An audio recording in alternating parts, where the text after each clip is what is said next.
بسم اللہ الرحمن الرحیم۔ السلام علیکم ناظرین، ابتدا کے ساتھ میں ہوں آپ کا میزبان صبوغ سید۔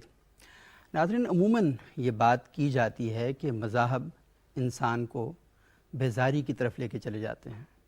مذاہب اس بات کا درس دیتے ہیں کہ انسان کھیل کود سے دور رہے اور دنیاوی لذتوں سے دور رہے اور ایک ایسا انسان بن کے رہ جائے کہ جس کے اندر صرف اور صرف ایک ہی تڑپ ہونی چاہیے، وہ آخرت کی تڑپ ہو اور اللہ سے ملن کی تڑپ ہو۔ اس کے علاوہ انسان کے اندر کوئی بھی ایسی چیز جو اسے اللہ سے دور کرے اور ایسا انسان بنا دے کہ جو سوسائٹی کے اندر کوئی متحرک کردار ادا کرے تو اسے قبول نہیں کیا جاتا۔ اور مذہب کا جو تصور ہمارے معاشرے کے اندر اس وقت موجود ہے، اس کے اندر بھی کھیل کود کو بالکل پسند نہیں کیا جاتا۔ قرآن حکیم کی آیت بطور حوالہ پیش کی جاتی ہے کہ ان الحیات دنیا لعب و لہو، بے شک جو دنیا کی زندگی ہے یہ کھیل کود ہے اور اس کھیل کود سے آپ نے بچنا ہے۔ اگر آپ نے اپنی آخرت کو بہتر بنانا ہے تو پھر آپ کو دنیا کی ہر لذت سے محروم ہونا پڑے گا، دنیا کے اندر فنون لطیفہ سے دور ہونا پڑے گا۔ اس دنیا کے اندر جتنے بھی مظاہر ہیں، آرٹ ہے، ثقافت ہے، ان سب چیزوں سے آپ کو دور رہنا پڑے گا۔ اور یہ ایک ایسا تصور ہے جو ہماری سوسائٹی کے اندر اتنا راسخ ہو چکا ہے کہ اس کے نتیجے میں ایک ایسا طبقہ وجود میں آ چکا ہے کہ جو دنیا کی ہر چیز کو، ہر لذت کو اپنے اوپر حرام کر کے بیٹھا ہوا ہے، اور وہ یہ سمجھتا ہے کہ ان ساری چیزوں کی موجودگی میں اور ان ساری چیزوں کو سے انکار کی وجہ سے وہ اللہ کی قربت حاصل کر لے گا۔ آج اس موضوع پر ہم بات کریں گے، اور خصوصاً اس باب میں کہ خواتین کے بھی ایک بہت بڑا کردار ہے، اور ہم خواتین کے حوالے سے ایک بڑی جو سیریز ہے اسے ہم لے کے چل رہے ہیں، تو یہ بھی اسی کا ایک پارٹ ہے۔ اور ہم آج اس پروگرام میں اس موضوع پر گفتگو کرنا چاہتے ہیں کہ کیا اسلام میں فنون لطیفہ کی کوئی گنجائش ہے یا نہیں ہے، اور قرآن کی اور احادیث سے جو ہمارے ہاں مذہبی طبقہ یا مذہبی طبقے کے کچھ افراد استدلال کرتے ہیں، اس میں کوئی معنی، کوئی جان ہے یا نہیں ہے۔ آج ہمیں لکیلی جوائن کیا ہے، ہمارے ساتھ موجود ہیں حمزہ علی عباسی صاحب۔ بہت شکریہ حمزہ صاحب آپ کا۔ حمزہ صاحب بہت زبردست سوشل ایشوز پر کام کرتے ہیں، شوبز انڈسٹری سے وابستہ رہے ہیں۔ ہمارے دوسرے معزز مہمان ہیں جناب حسن الیاس صاحب، مذہبی اسکالر ہیں، مختلف ایشوز پر ان کی بڑی زبردست رائے رہتی ہے اور آپ ان کو سنتے رہتے ہیں۔ میں حسن الیاس صاحب سب سے پہلے آپ کی طرف آؤں گا۔ قرآن کی جو آیت ہے کہ بے شک دنیا کی زندگی یہ کھیل تماشا ہے، اور آپ اس سے اعراض برتیں، کیا قرآن ہمیں ایک ایسا انسان بنانا چاہتا ہے کہ ہمارے معاشرے کے اندر ہم کوئی کھیل نہ کھیلیں، ہم دنیا کی رنگینیوں میں سے کسی رنگ کی طرف آشنا نہ ہوں؟ کیا ایسا انسان بنانا چاہتا ہے؟ بہت شکریہ جی، بہت اہم موضوع کا انتخاب آپ نے کیا ہے۔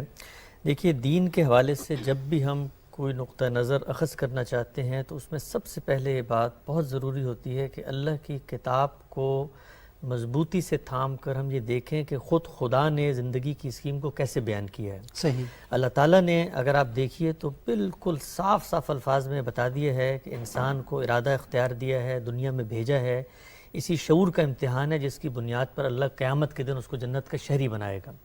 اب انسان کو جہاں پر بھیجا گیا ہے تو انسان کس چیز کا نام ہے؟ انسان نام ہے ایک عقلی وجود کا، ایک اخلاقی وجود کا، اور ایک جمالیاتی حس کا۔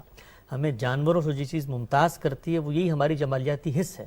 ہم چیزوں کو مزین کرتے ہیں، ہم شہر آباد کرتے ہیں، ہم تمدن کے ارتقاء کے ساتھ دنیا کی جو حرکیات ہیں اس میں تبدیلیاں بپا کرتے ہیں۔ یہ شاعری، یہ آرٹ، یہ موسیقی، یہ مصوری، یہ ڈرامہ، یہ سب چیزیں اصل میں ہماری اسی اندرونی جو حصے جمالیات کے ظہور کی خواہش ہے اس کا اظہار ہے۔ اب جب ہم قرآن کو پڑھتے ہیں تو قرآن مجید ہمیں بتاتا ہے کہ امتحان ہے، ہم نے اپنی اس عمل کی تسکین کو حدود کے اندر انجام دینا ہے۔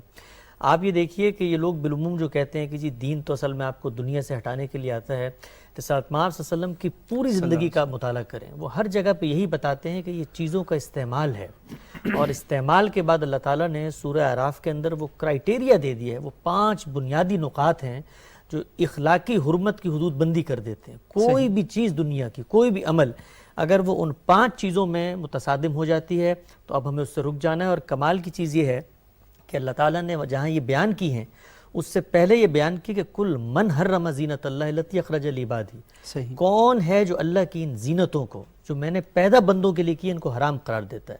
وہ 5 چیزیں کیا ہیں وہ سب جانتے ہیں. فواہش ہیں, اس کے اندر اسم ہے, تلفی, جان مال آبرو کے خلاف زیادتی, شرک, اور آپ اللہ کے نام سے کوئی ایسی چیز بیان کریں جو اللہ نے نہیں کی ہو. تو یہ جو لوگ بیان کرتے ہیں کہ جی یہ فنون لطیفہ تو دین میں حرام ہے, یہ اتنا بڑا 5 چیزیں دوبارہ ریپیٹ کریں گے, کون کون سی ہیں؟ دیکھیں, فواہش ہے, سورہ اعراف کی بڑی مشہور آیت ہے, آیت 33 کے اندر یہ بات بیان کی ہے کہ آپ نے فواہش سے بچنا ہے. فواہش کیا ہیں؟ اپنی جنسی مقامات, جنسی بیراہ روی کو اجاگر کر دینا لوگوں کے سامنے. لوگ اس کو بھی بہت غلط انٹرپریٹ کرتے ہیں, مجھے آپ کے لباس پر کوئی اعتراض ہوتا ہے, آپ اس پر بھی اس کا اطلاق کر دیتے ہیں. بالکل واضح بات ہے, ہم سب جانتے ہیں جس چیز سے ہماری فطرت اباہ کرتی ہے یہ فواہش ہیں. اس کے بعد اسم ہے, اس کے بعد بغی ہے, کسی کی حق تلفی کرنا, جان مال آبرو کے خلاف زیادتی کرنا. شرک ہے, یہ بھی اخلاقی جرم ہے. ہم خدا کے بارے میں ایک دعویٰ کر رہے ہوتے ہیں کہ کوئی اس کا ساجی مددگار سبارڈینیٹ ہے, ہمارے پاس کوئی دلیل نہیں ہے. اور 5ویں چیز ہے کہ ہم اللہ کا نام لے کے چیزوں کے حرام حلال کا فتویٰ دیتے ہیں. یہ سب سے زیادہ بنیادی خطرناک بات ہے جس سے اللہ نے ہمیں روکا ہے. تو اگر کوئی شخص یہ کہتا ہے کہ فنون لطیفہ ہیں یا شاعری ہے یا مصوری ہے یا ڈرامہ ہے یا آرٹ ہے, اس سے لوگوں کے تزکیے پہ کوئی اثر ہوگا, دنیا کے اندر وہ مشغول ہو جائیں گے, دین سے دور ہو جائیں گے, تو ان کو یہ کہہ کے یہ بات بیان کرنی چاہیے کہ ان چیزوں کا زائد استعمال, ان چیزوں کا ایسا استعمال جو آپ کی دینی شعور کے اوپر اثر انداز ہوتا ہے, اس سے بچیں. تو زینتیں جتنی ہیں سب کی سب جائز ہیں, یہ ان کا استعمال ہے جو ممنوع قرار دیتے ہیں. اور آخری بات میں عرض کر دوں, یہ جو آیت لوگ بالعموم پڑھتے ہیں کہ دنیا کی زندگی کھیل تماشا ہے, یہ آؤٹ آف کانٹیکسٹ بیان کی جاتی ہے. یہ آخرت کے مقابلے میں اللہ تعالیٰ بتا رہے ہیں, یعنی آخرت ہمیشگی کی زندگی, ایک جاویداں زندگی جس میں آپ نے ارب سال ہے, یعنی اس کو ہم کاؤنٹ بھی نہیں کر سکتے. اللہ کہتا ہے وہ میں نے تمہارے لیے تیار کر کے رکھا ہے. یہ زندگی کا ابتدائی حصہ ہے 60-70 سال کا جو تم یہاں گزارتے ہو. تو اس زندگی کے مقابلے میں اگر اس کو ترجیح دیتے ہو تو یہ تو گویا ایسے ہی ہے کہ یہ زندگی تو ابتدائی زندگی تھی, چند دن آئے اور یہاں پر وقت گزارا اور چلے گئے. تو اس کھیل تماشے میں پڑھ کے اس بڑی زندگی کو مت بھول جانا. تو اس سے بھی یہی بات پتہ چلتی ہے کہ یہ استعمال ہے چیزوں کا, ورنہ کھیل تماشے بھی اللہ ہی نے بنائے ہیں, میرے ذوق کی تسکین کے لیے ہیں. تو کوئی بھی چیز فنون لطیفہ میں سے حرام نہیں ہے, یہ ان کا استعمال ہے جو ممنوع قرار دیا جا سکتا ہے اس موقع پر جس موقع پہ ہمیں لگے کہ دین کے جو مشمولات ہیں ان کی نفی ہو رہی ہے. اور وہ آپ یہ بات بیان کر رہے تھے تو مجھے وہ ایک گانا بڑا مشہور ہے, دنیا کھیڑ تماشا, وہ یاد آ گیا.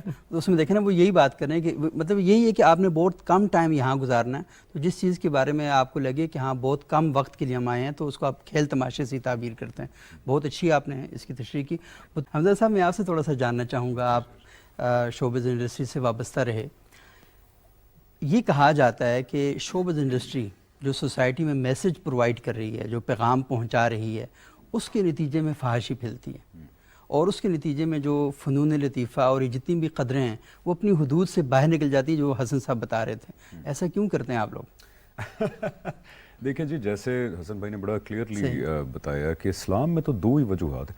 پہلے تو میں اس سے پہلے یہ ایک پوائنٹ ایڈ کرنا چاہتا ہوں کہ اللہ کا شکر ہے کہ آپ صلی اللہ علیہ وسلم کی زندگی ایک عملی نمونے کے طور پہ اللہ تعالیٰ نے ہمارے لیے محفوظ کر دی, تاکہ یہ جو اس طرح کے رجحانات ہوتے ہیں نا کہ دنیا چھوڑ دینی چاہیے, زندگی کھیل تماشے کی آیت کو جو مس انٹرپریٹ کیا جاتا ہے, ان کے مقابلے میں آپ صلی اللہ علیہ وسلم کی اگر زندگی رکھیں تو وہ تو بڑی ہی معتدل زندگی تھی, جس کے اندر آپ صلی اللہ علیہ وسلم کی مدینہ ہجرت سے پہلے آپ صلی اللہ علیہ وسلم کے گھر کا دسترخوان بڑا مشہور تھا. حدیث کی کتابوں کے مطابق آپ صلی اللہ علیہ وسلم کا رہن سہن بڑا اچھا تھا, زینتیں آپ صلی اللہ علیہ وسلم کی زندگی میں تھیں, شادیاں کیں. تو یہ انٹرپریٹیشن ہی سرے سے غلط ہے. یہ دین اسلام کے منافی ہے کہ دنیا کیونکہ آ گیا کھیل تماشا ہے تو آپ دنیا کی ساری زینتیں چھوڑ دیں. انہوں نے بڑا اچھا ایکسپلین کیا. تو دوسری چیز جو میں کہنا چاہتا ہوں, ایک تو یہ کہ آپ صلی اللہ علیہ وسلم کی زندگی کو سامنے نمونہ رکھ کے دیکھیں تاکہ ان چیزوں سے بچ جائیں.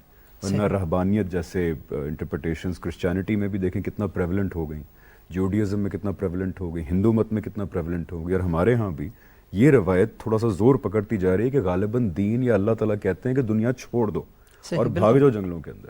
ایسی اللہ کے رسول نے بالکل کلیئر کٹ یہ کہا کہ لا رہبانیہ فی الاسلام, اسلام میں نہیں, نفی کی. اللہ تعالیٰ نے قرآن میں نفی کی, آپ صلی اللہ علیہ وسلم نے زندگی کا نمونہ دکھا کے اس چیز کی نفی کی کہ دنیا چھوڑ کے بھاگ جانا جنگلوں میں تو امتحان سے اٹھ کے بھاگ جانے کے مترادف ہے. دوسری چیز جو آپ نے پوچھی, بالکل چاہے میڈیا ہو, میڈیا بھی وہ ایسی ایک تلوار ہے کہ جس سے آپ اچھا کام بھی کر سکتے ہیں اور برا کام بھی کر سکتے ہیں. اس کے اندر سب سے امپورٹنٹ بات یہ جو آپ نے ان سے سوال کیا تھا کہ تربیت. دیکھیں, بین کرنا کسی چیز کو زبردستی چینج کرانے کی کوشش کرنا, وہ منافقت کو جنم دیتا ہے. اگر ہم چاہتے ہیں کہ سوسائٹی میں فحاشی ختم ہو, ریانی ختم ہو, یا اس کے خلاف کچھ عملی طور پہ کچھ ہو, تو ایک ہی راستہ کہ تعلیم و تربیت کے بتایا جائے یہ غلط کیوں ہے ان دا فرسٹ پلیس. صحیح. ہمارے ہاں تو کیونکہ ہم بورن مسلمز ہیں, میرا سب سے بڑا اعتراض یہ ہے کیونکہ میرے ساتھ ہی پرابلم تھا کہ ہم بورن مسلمز ہیں, ہم بس یہ مان لیتے ہیں کہ اچھا ہم مسلمان ہیں اور ملک بھی ہمارا کہتا ہے کہ ہم اسلامی جمہوریہ ہیں, تو ہم تھوڑے زیادہ کچھ ٹھیکیدار بن جاتے ہیں اسلام کے. لیکن ہمیں پتہ ہی نہیں ہوتا کہ اگر کوئی چیز ٹھیک کہی گئی ہے مذہب میں تو وہ کیوں کہی گئی ہے, اور اگر کوئی چیز غلط کہی گئی ہے تو وہ کیوں کہی گئی ہے. اگر ہم اس چیز پہ فوکس کریں اور اس پہ ایک آزادانہ ڈائلاگ, بنیادی جو فلسفی ہے وہ ہمارے علم میں نہیں ہے, اور یہ پرابلم کیا مطلب وجہ نہیں کہ اگر یہ چیز اللہ تعالیٰ نے کہا ہے کہ منع ہے تو وہ کیوں منع ہے, یہ ہمیں اس کا استدلال یوزلی پتہ نہیں ہوتا. صحیح. اس کا یا تو بڑا شیلو استدلال پتہ ہوتا ہے اس کے اوپر, لیکن اوپن ڈبیٹ یہ نہیں کہ کسی ایک مسلک کی بات یا کسی ایک اسکول آف تھاٹ کی بات کو آپ پھر پوری چیز پہ نافذ کرنے کی کوشش کریں. ایک اوپن ڈبیٹ ہونی چاہیے کہ اگر کوئی چیز کلیئرلی اللہ تعالیٰ قرآن میں کہہ رہے ہیں کہ یہ معاشرے میں نہیں ہونی چاہیے تو کوئی وجہ بھی تو ہوگی نا کہ کیوں کہہ رہے ہیں, وہ اس کے کچھ امپلیکیشنز ہوں گی. اس چیز پہ اگر کام کیا جائے رادر دین کہ بیشنگ. ابھی یہ ہوتا ہے کہ ایک حلقہ دوسرے حلقے کو بیش کر رہا ہوتا ہے, دوسرا حلقہ پہلے حلقے کو بیش کر رہا ہوتا ہے. صحیح. یہ اگر کریں گے تو اس سے تو دونوں ایکسٹریمز اور اوپر جائیں گی. صحیح. ہم سب انسان ہیں, نمبر 1 ہم سب پاکستانی ہیں, ہم سب اپنے آپ کو مسلمان کہتے ہیں. صحیح. اس طرح کیوں نہیں بات ہو سکتی؟ اور یقین جانیے جب اس طرح بات ہوگی تو اللہ تعالیٰ نے جو اپنے استدلال بتائے ہیں قرآن کے اندر کہ کوئی چیز اگر منع کی ہے تو کیوں کی ہے, وہ اتنے اسٹرانگ ہیں کہ اگر آپ پیسفلی بیٹھ کے آرام سے بات کریں گے تو اس سے انکار کرنا بہت مشکل ہے. لیکن بات کرنا بڑا مشکل ہے, انکار تو بہت بات کی بات ہے. میں کہہ رہا ہوں کہ ساری جو کہتے ہیں نا چیز وہ بات کرنے کے اندر ہی ہے آرام سے, بجائے جون ایلیا صاحب کا ایک شعر ہے نا کہ یہی ایک ہی حادثہ تو ہے اور وہ یہ کہ آج تک بات کہی نہیں گئی, بات سنی نہیں گئی. تو مسئلہ یہ ہے کہ ہم نہ بات کرتے ہیں نہ بات سنتے ہیں, ہم تو کچھ اور کرنے پر وہ کہتے ہیں کہ یہ سازش ہے, ڈیمونائز کرتے ہیں اگلی پارٹی کو, وہ ان کو ڈیمونائز کرتے ہیں. میں تو یہی دیکھتا ہوں آج کل, اور یہ بکتا بھی بہت ہے میڈیا کے اندر اس طرح کا رویہ جو ہے. آپ یہ کہہ رہے ہیں کہ قرآن میں بالکل کلیئر کٹ بتا دیا گیا ہے کہ فنون لطیفہ کہ اللہ تعالیٰ نے یہ زینتیں سب کے لیے حلال کی ہیں, جائز قرار دی ہیں. اور اللہ تعالیٰ قرآن پاک میں فرماتے ہیں کہ وَزَيَّنَّا السَّمَاءَ الدُّنْيَا بِمَصَابِيحَ, ہم نے آسمان کو زینت دی ستاروں سے, انسان کو بھی زینت دی. کیا خوش گفتاری ہے, خوش کلامی ہے, شعر و شاعری ہے. لیکن اب لوگ یہ بات کرتے ہیں جو آپ کے خیال سے تھوڑا سا ہٹ کے خیال رکھتے ہیں, وہ یہ کہتے ہیں کہ شاعری ہے کیا؟ یہ رتب و یابس کا ایک مجموعہ ہے, اس کے اندر کیا ہے, کبھی زلفوں کی بات ہو رہی ہے, کبھی آنکھوں کی بات ہو رہی ہے, کبھی کیا بات ہو رہی ہے, کبھی کیا بات ہو رہی ہے. اور جو شعراء کے خیال کے مطابق اگر کسی چیز کو مجسم کر دیا جائے تو وہ ایک عجیب و غریب سی چیز بن جاتی ہے. وہ جس طرح کہتے ہیں بڑی آنکھیں ہوں, یہ ہو, تو یہ ساری تو کہتے ہیں کہ یہ اصل میں لغو ہے. اور قرآن ہمیں کہتا ہے کہ مومن وہ ہے کہ وَالَّذِينَ هُمْ عَنِ اللَّغْوِ مُعْرِضُونَ, جو لغو سے اعراض برتتا ہے. کیونکہ بے معنی بات کو اسلام اپنے ماننے والوں کو روکتا ہے کہ اس کو قبول مت کرو, جہاں پر آپ کا وقت ضائع ہو اسے قبول مت کرو. اب یہ جو فنون لطیفہ ہیں جنہیں ہم کہتے ہیں, یہ ڈرامہ ہیں, موسیقی ہے, یہ ساری چیزیں, تو اس مکتب فکر کا یہ کہنا ہے کہ ان ساری چیزوں کی وجہ سے آپ کا وقت بھی ضائع ہوتا ہے اور یہ لغو بھی ہیں, اور مومن جو ہے ان لغویات کے نزدیک ہرگز نہیں جاتا. جی, یہ جو آپ نے مثال دی ہے, مثال بڑی فائدہ مند ہوتی ہے کہ اس سے اصل میں ایک پورا تصور فلسفہ وہ اطلاق میں آ کے ڈھل جاتا ہے. بڑی اچھی مثال ہے, اسی سے ہم گفتگو کا آغاز کرتے ہیں. اس کو قرآن مجید نے خود موضوع بنایا ہے, خود شعراء کے حوالے سے موضوع بنایا ہے. جی جی. اور یہ بتایا ہے کہ یہ جو شاعر لوگ ہیں, یعنی جب رسالت مآب صلی اللہ علیہ وسلم کے بارے میں یہ کہا گیا تو اس کے مقابل میں یہ بات کی گئی کہ اس پیغمبر کے بارے میں تم یہ کہتے ہو, شاعروں کے تو جو معاملات ہوتے ہیں وہ تو یہ ہیں کہ ہر وادی میں بھٹکتے رہتے ہیں, آج ادھر گفتگو کی کسی عاشق کے رخسار کے اوپر, کل چلے گئے کسی جنگ کے میدان کے اندر, اور پھر اس کے بعد مبالغہ بھی ہے ان کی طبیعت میں. یہ تو ہر جگہ پہ سب کچھ, یہ ساری مذمت کی باتیں ہیں جو قرآن مجید نے وہاں پر کی. لیکن کیا قرآن کے اس بیان کے بعد ہم یہ کہیں گے کہ شاعری علی الاطلاق حرام ہو گئی ہے؟ یہی وہ بات ہے جس سے میں نے ابتدا کی تھی کہ خود قرآن بھی ایک چیز کو موضوع بنا رہا ہے. موسیقی کو تو اس نے کہیں موضوع ہی نہیں بنایا, یا تصویر کشی کو یا مصوری کو یا مجسمہ سازی کو تو موضوع ہی نہیں بنایا. حضرت سلیمان کے محل میں تعریف کی ہے, یعنی تمثیل, یعنی موضوع اس لحاظ سے نہیں بنایا کہ کہیں نفی نہیں کی اس کی, وہاں پر جس بیان میں ایک چیز آ گئی, لیکن یہاں پر تو ایک چیز موضوع بحث بن گئی. اس کے باوجود اس کی حرمت کی بات کوئی نہیں کرتا. کیوں نہیں کرتا؟ خود قرآن نے نہیں کی. یعنی قرآن نے اس کے بعد کہا کہ آج کے بعد شاعری نہیں کرنی. رسول اللہ نے کہا ہوگا کہ میری جماعت میں جو آدمی شاعری کرتا ہے وہ آج کے بعد لیسا منا ہم میں سے نہیں ہے. خود آپ صلی اللہ علیہ وسلم کے صحابہ میں سے بعض شعراء تھے, حسان بن ثابت تھے, آپ کی مدح کرتے تھے, آپ کی تہنیت میں مسرت میں چیزیں لکھتے تھے. تو یہی وہ بات ہے جو میں سمجھانا چاہ رہا ہوں کہ یہ چیزوں کا استعمال ہے. اچھا, اب آپ نے فرمایا کہ جی لغو سے دور رہیں, تو اب لغو ایک ٹرمینالوجی ہے نا, آپ کو اس کا اطلاق کر کے دکھانا پڑے گا مجھے. اور یہ بات کہ وقت ضائع ہوتا ہے, تو وقت کسی چیز کے مقابلے میں ضائع ہوتا ہے. میں پڑھائی کے مقابلے میں اگر موسیقی سن رہا ہوں تو میری والدہ بھی مجھے روکیں گی. میں نماز کے مقابلے میں شاعری کر رہا ہوں تو میرا خدا بھی مجھے روکے گا. تو ہمارے علماء کی جو حساسیت ہے, جو وہ لوگوں کو اللہ کے دین کی طرف لانا چاہتے ہیں, جذبہ بڑا محمود ہے. یعنی یہ جذبہ جو ہے وہ اللہ کی اطاعت کا جذبہ ہے, اپنے پیغمبر کی اطاعت کا جذبہ ہے. لیکن کرنا کیا چاہیے؟ میں یہ کہتا ہوں کہ دیکھیے آج کے زمانے میں آپ کسی چیز کو اس کی جگہ سے اٹھا کے بہت بڑا فتویٰ لگا کے لوگوں کو نہیں روک سکتے. جنہوں نے کرنی ہے انہوں نے کرنی ہے. یعنی ایک چیز فطری تقاضا ہے. میں پورا دن مصلی پہ کھڑا رہتا ہوں؟ کہ ہمارے علماء پورا دن تدریس ہی کرتے رہتے ہیں. ان کے ہاں بھی کچھ انہوں نے تباہ کی چیزیں ہوتی ہیں, ان کے ہاں بھی کچھ راحت و آرام کی چیزیں ہوتی ہیں. تو وقت اگر ضائع ہوتا ہے زندگی کے مقاصد کو خراب کرنے میں, تو وہ چیز لغو بھی بنے گی, دین بھی اس کو روکے گا. آپ یہ دیکھیے قرآن مجید نے بعض ایسی مباح چیزیں جن کے بارے میں کوئی دوسری رائے نہیں ہے کہ ان کے اندر کوئی حرمت کا پہلو ہے, تجارت ہے, اس کے بارے میں کہا کہ پیغمبر اگر بیٹھے ہوئے ہیں ان کو چھوڑ کے تم جا رہے ہو تو یہ لہو کا کام کر رہے ہو, کھیل تماشے کے کاموں میں پڑ رہے ہو. اب تجارت اپنی ذات میں جائز چیز ہے, کوئی اس میں کوئی ممانعت کا پہلو نہیں ہے.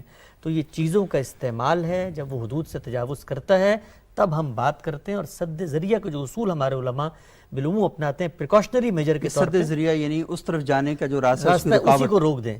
تو یہ سد ذریعہ کسی معاملے میں اگر خود پیغمبر نے اپنایا ہے تو ہمیں تو اس کے اسوہ پہ چلنا ہے نا. یہ اصل میں آپ بہت اچھے پوائنٹ کی طرف جا رہے ہیں, لیکن اس سے پہلے ہمیں ایک بریک لینی ہے, ضرور, اور بریک لینا بہت ضروری ہوتا ہے. ناظرین ایک وقفہ لیتے ہیں.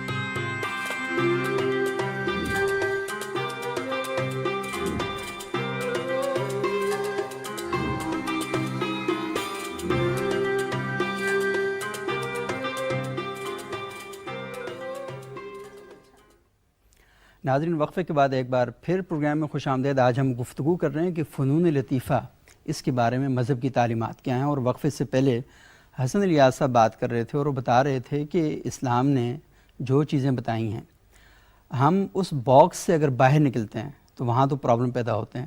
لیکن جہاں پر آپ کو آزادی دی ہے, اگر اس باکس کو کوئی مزید لمیٹڈ کرتا جا رہا ہے تو پھر یہ زیادہ پرابلم پیدا ہوتے ہیں. اور بطول ایک بات کر رہی تھیں کہ ہمیں جو تصور خدا دیا گیا ہے وہ ایسا ہے کہ ہمیں اللہ سے صرف ڈرایا ہی جاتا ہے, اور یہ نہیں بتایا جاتا کہ اللہ تعالیٰ کتنی مہربان ذات ہے. اور اللہ تعالیٰ خود اپنا جو تعارف کرواتے ہیں وہ کہتے ہیں الحمدللہ رب العالمین الرحمن الرحیم, وہ بے انتہا مہربان ہیں اور رحم کرنے والے ہیں. تو ہمیں یہ تصور ہی نہیں بتایا جاتا. اور مذہب کا سد ذرائع کے طور پر, یعنی اس ذریعے تک آپ اس راستے سے جا رہے ہیں تو کل کیا پتہ آپ کسی غلط جگہ پر نہ چلے جائیں, تو اس راستے پر جانے سے ہی آپ کو روک دیا جاتا ہے. تو اصلا آپ بات جو بتا رہے تھے, ایک ساتھ آپ صلی اللہ علیہ وسلم جس معاشرت میں تھے اس معاشرت میں موسیقی کا غالب استعمال غلط مقاصد کے لیے ہوتا تھا. مثلا شبینہ مجالس ہوتی تھیں, اس کے اندر لونڈیاں ناچتی تھیں, وہاں شراب کی محفلیں ہوتی تھیں, لوگ شراب پی کے مدہوش ہو جاتے تھے, اور اس کے بعد بالکل اپنے جو ارادہ اختیار شعور سب کھو بیٹھتے تھے. ایک ایسا رویہ کہ جو اللہ کو مطلوب رویہ ہے وہ رسول اللہ صلی اللہ علیہ وسلم کی زندگی میں. اور پھر بے شمار ایسی روایت ہیں جہاں آپ نے روکا ہے. وہاں کیوں روکا ہے؟ کہیں پر تنبیہ کی ہے, کہیں پر مذمت کی ہے, اس لیے کہ وہ اس کا استعمال ہے آگے جو لوگوں کو غلط جگہ پہ لے کے جا رہا ہوتا ہے. تو ہمیں معلوم کیا ہوتا ہے کہ کہیں پہ تحسین ہے, کہیں پہ ترغیب ہے, کہیں پہ مذمت ہے, کہیں پہ روکنا ہے, تو اس کا مطلب ہے کہ چیز علی الاطلاق حرام نہیں ہے. یہ سچویشنز ہیں, یہ کنڈیشنز ہیں جن کے بعد ہم اس چیز سے لوگوں کو روکیں گے, اور آج بھی روکیں گے. ابھی دیکھیے ہر شریف النفس آدمی کوئی موسیقی سنتا ہے. ہمارے استاد سے کسی نے پوچھا کہ یہ جو آپ بیان کرتے ہیں جی موسیقی اچھی بھی ہوتی ہے, تو کوئی ایک مثال دیں, آج کل تو موسیقی ایسی ہوتی ہے. تو ایسی بے شمار مثالیں ہیں. اور اگر نہیں ہیں تو بھائی آپ کو اللہ تعالیٰ نے اگر ایک ذوق دی ہے, صلاحیت دیا, مسلمان بچوں کے لیے اچھی موسیقی بنائیں. ہمیں آگے بڑھ کے اس کے لیے کام کرنا چاہیے اگر ایسی موسیقی معاشرے میں نظر نہیں آتی. لیکن کیا ہم نے گفتگو میں پابندی لگا دی؟ فحش گفتگو بھی ہوتی ہے, لوگ یاوہ گوئی بھی کرتے ہیں, غیبت بھی کرتے ہیں. کیا اس کی وجہ سے سد ذریعہ کے اصول پہ اپنے لوگوں کو کہ زبانوں پہ تالے لگا لو, گفتگو نہ کرو؟ تو ہر چیز وہ اعتدال کی راہوں پر ہوگی. اور علماء کو بھی بات سمجھنی چاہیے. دیکھیے ہمارے ویلنٹائن ڈے کے اوپر کہا جاتا ہے, بہت کچھ کہا گیا, بہت کچھ لوگوں کو وعیدیں تنبیہات کی گئیں. کہ لوگ اس سے رک گئے. وہ کبھی نہیں رکیں گے، اس لیے کہ تفریح انسان کی فطرت میں ہے.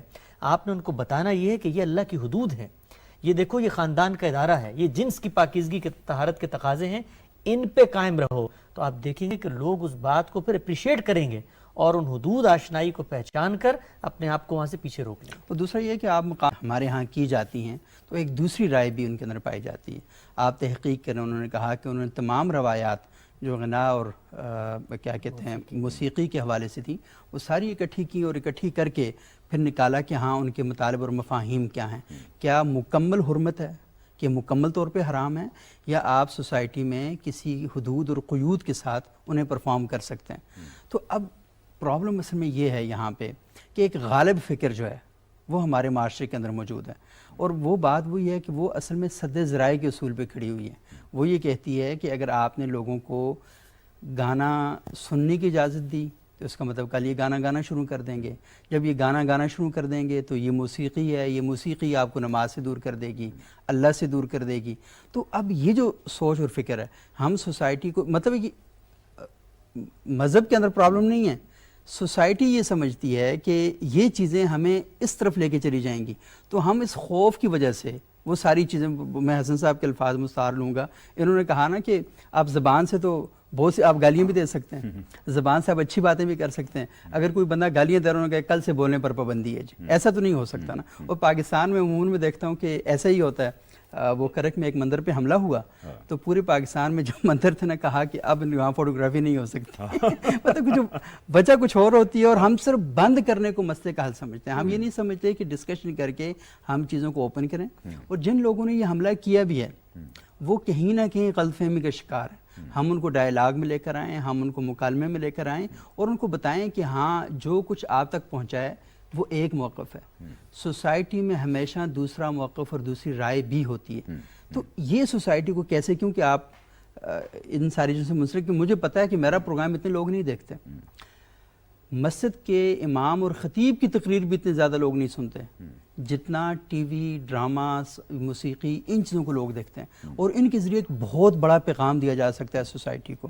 تو کیسے اس کو کیا جا سکتا ہے؟ بالکل، پہلی بات تو آپ کی جو ہے وہ میں خود کافی دفعہ ڈسکس کر چکا ہوں ہمارے مذہبی طبقے کے ساتھ، کہ ایک چیز ہوتی ہے کسی چیز کو کہنا کہ ہماری رائے کے اندر صحیح یہ چیز سد ذریعہ کے طور پہ غلط ہے، لیکن دوسرا پوائنٹ ہوتا ہے کہ کہنا کہ اللہ تعالیٰ نے اس کو حرام کرا دیا. بالکل. میرا جو آبجیکشن ہے وہ یہ ہے کہ آپ کو پورے کا پورا حق ہے کہ آپ اپنا نقطہ نظر سامنے رکھیں کہ جی دیکھیں 98% میوزک تو ہوتا ہی ایسی چیزوں پہ بیسڈ ہے جو سورہ اعراف کے اندر کرائیٹیریا بتائے ہوئے ہیں اس کے خلاف جاتا ہے. 98%، میں کہتا ہوں چلے 99.9% اس کے خلاف جاتا ہے. آپ کہیں جی اس لیے بہتر ہے کہ سنیں ہی نہ ان دا فرسٹ پلیس. صحیح. لیکن پلیز آپ اس کو اپنی رائے کے طور پہ، یہ میری رائے ہے، میری رائے ہے، یہ مانتے ہوئے کہ ٹھیک ہے اللہ تعالیٰ نے اس کو اصلاً حرام نہیں قرار دیا. آپ صلی اللہ علیہ وسلم کی روایات کو اگر کانٹیکسٹ میں، پورے کانٹیکسٹ میں ان کو کریڈٹ دیتا ہوں کہ they are working on the largest حدیث project I believe in the world right now, جس کے اندر ساری روایات کو اکٹھا کیا جا رہا ہے اور دیکھا جا رہا ہے مقام کیا ہے، کانٹیکسٹ کیا ہے. آپ اگر یہ مان کے آگے بات کریں گے تو بہت خوبصورت بات ہے، شاید میں اگری بھی کر جاؤں کہ ہاں یار زیادہ تر کانٹینٹ ہی ایسا نکل رہا ہے کہ انسان نہ ہی جائے تو اچھا ہے. صحیح. لیکن غلطی وہاں پہ اور فساد وہاں پہ پیدا ہوتا ہے جب آپ کہتے ہیں نہیں جو میری رائے ہے یہ اللہ تعالیٰ نے ایسے کیا ہے، اس کو اللہ تعالیٰ نے یہ بیان کیا ہے. میرے خیال ہے یہ ڈسٹنکشن ہونا بہت ضروری ہے.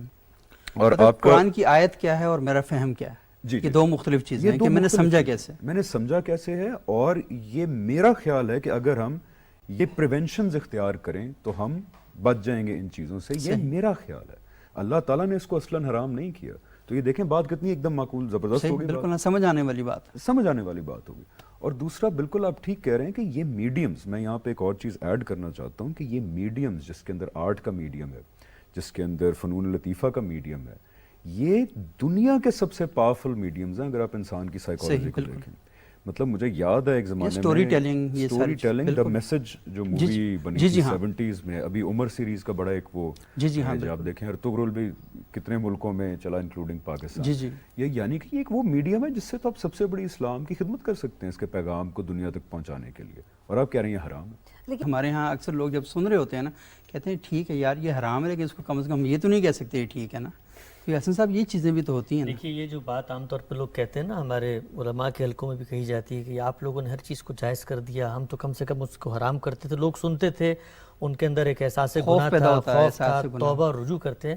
تو میں اس کے جواب میں یہ کہتا ہوں کہ اس سے توبہ, خوف اور احساس گناہ نہیں بلکہ منافقت کا رویہ پیدا ہوتا ہے. بالکل صحیح بات. ایک چیز کو اگر میں حرام سمجھتا ہوں تو اس کا مطلب میں شعوری طور پہ اس کو حرام نہیں سمجھتا اگر میں اس کو سن رہا ہوں. یعنی یہ رویہ کہ ایک چیز اگر اللہ کے یہاں ممنوع قرار دے دی گئی ہے تو یہ ہو کیسے سکتا ہے اگر میں شعوری مسلمان ہوں اور میں اس کو اپنے روزانہ سنوں. تو اصل چیز کیا ہے؟ اصل چیز یہ ہے کہ جو اللہ کے نبی کا اسوہ ہے, کہا حرام بین اور حلال بین, ہر چیز واضح ہیں, محکمات کی صورت میں واضح ہیں. یہ حلال بین حرام بین کیا مطلب ہے؟ مطلب اس کا یہ کہ حرام بالکل واضح ہیں صحیح, اور حلال بھی بالکل واضح ہیں. یعنی کسی چیز میں ڈیبیٹ کرنے کی ضرورت ہی نہیں ہے, بالکل بدیہی حقائق ہیں. قرآن مجید نے بھی واضح کر جن چیزوں میں کوئی شبہ تھا, انسان کی عقل ٹھوکر کھا سکتی تھی, اس میں اللہ نے فیصلہ دے دیا ہے. تو اللہ کی کتاب کو آپ پڑھ جائیں, پوری کتاب موجود ہے, ایک لفظ نہیں بیان کیا جا سکتا موسیقی کی حرمت کے بارے میں, فنون لطیفہ کی مذمت کے بارے میں.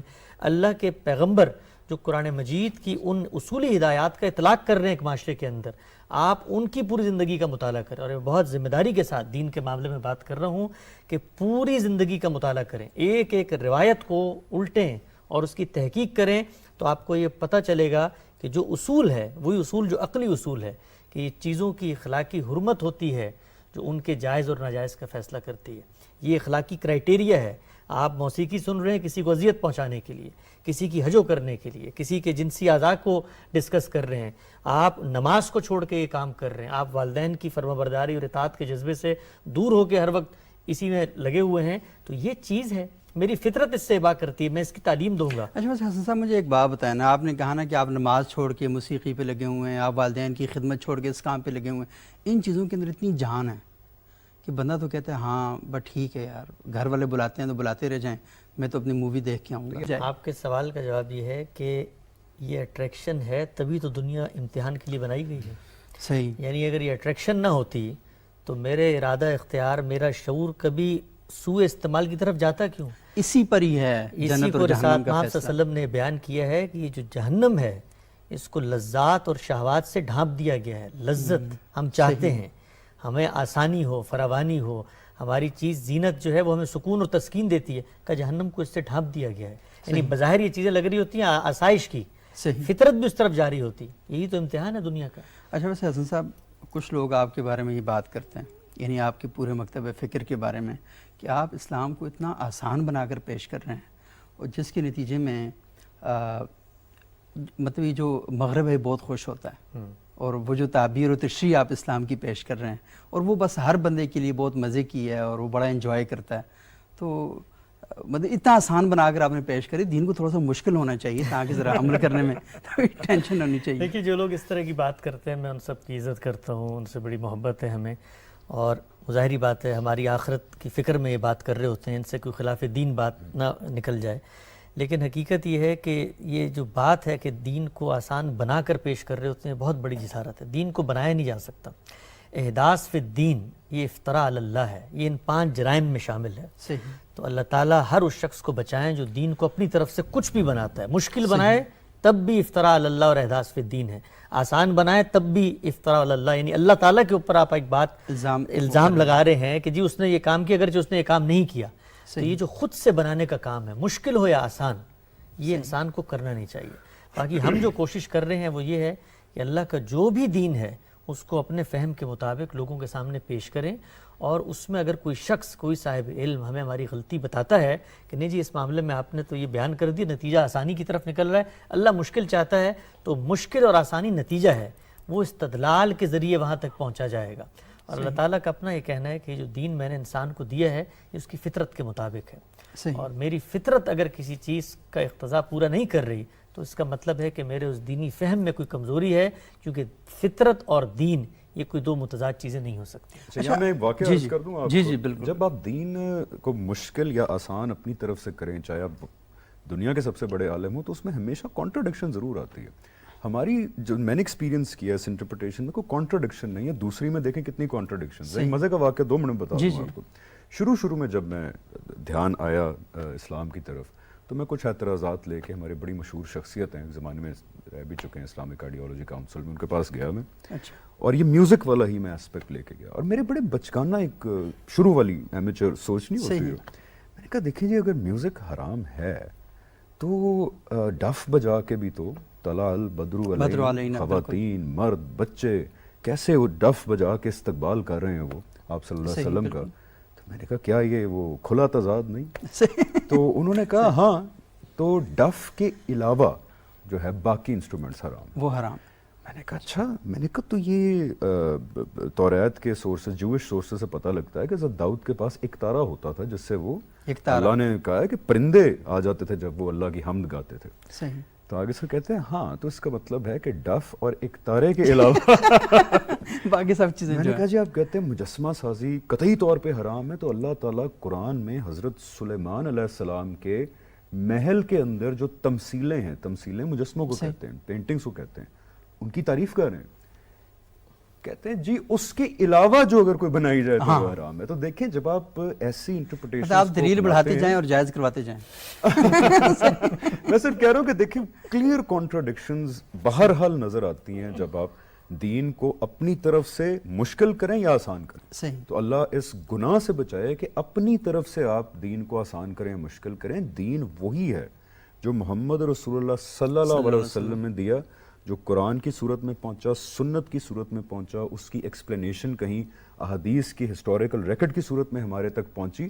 آپ صلی اللہ علیہ وسلم کے علاوہ یاد رکھیے گا کوئی بھی دین بتائے، چاہے وہ میں ہوں، حسن بھائی ہیں، کوئی دنیا کا سب سے بڑا عالم ہے پاسٹ کا یا پریزنٹ کا، اس سے اختلاف بھی کیا جا سکتا ہے اس کی انٹرپریٹیشن سے، صحیح، اور اس کی انٹرپریٹیشن سے ڈس ایگری بھی کیا جا سکتا ہے، اس کی انٹرپریٹیشن کو چیلنج بھی کیا جا سکتا ہے، آپ اسلام کے دائرے سے خارج نہیں ہوں گے۔ دا اونلی پرسن جو قیامت تک جس سے آپ ڈس ایگری نہیں کر سکتے دین کے معاملے میں، وہ واحد ذات ہے محمد رسول اللہ صلی اللہ علیہ وسلم۔ بہت شکریہ حمزہ علی باسی صاحب، حسن الیاس صاحب، بطور راجپوت صاحبہ۔ ناظرین آج ہم نے بات کی اور یہ بڑا اہم موضوع تھا اور بڑا حساس بھی تھا، کیونکہ مجھے پتہ ہے کہ اس پر بہت سے لوگوں کی بہت سی آراء ہیں، لیکن یہ سلسلہ بھی ختم نہیں ہوا۔ ہم یہ چاہیں گے کہ اس موضوع پر ہم مزید بھی گفتگو کریں، کیونکہ ایک پروگرام سے آپ بالکل اپنی کلیئر رائے نہیں بنا سکتے، اور ہمارا مقصد کسی کی رائے کو بدلنا بھی نہیں ہے اور کسی کو اپنی رائے پر بالکل کھڑا کر دینا بھی نہیں ہے۔ ہم یہ کہتے ہیں کہ یہ ایک سفر ہے علم کا، اور علم کے سفر میں آپ پڑاؤ نہیں ڈالتے بلکہ سفر کرتے رہتے ہیں۔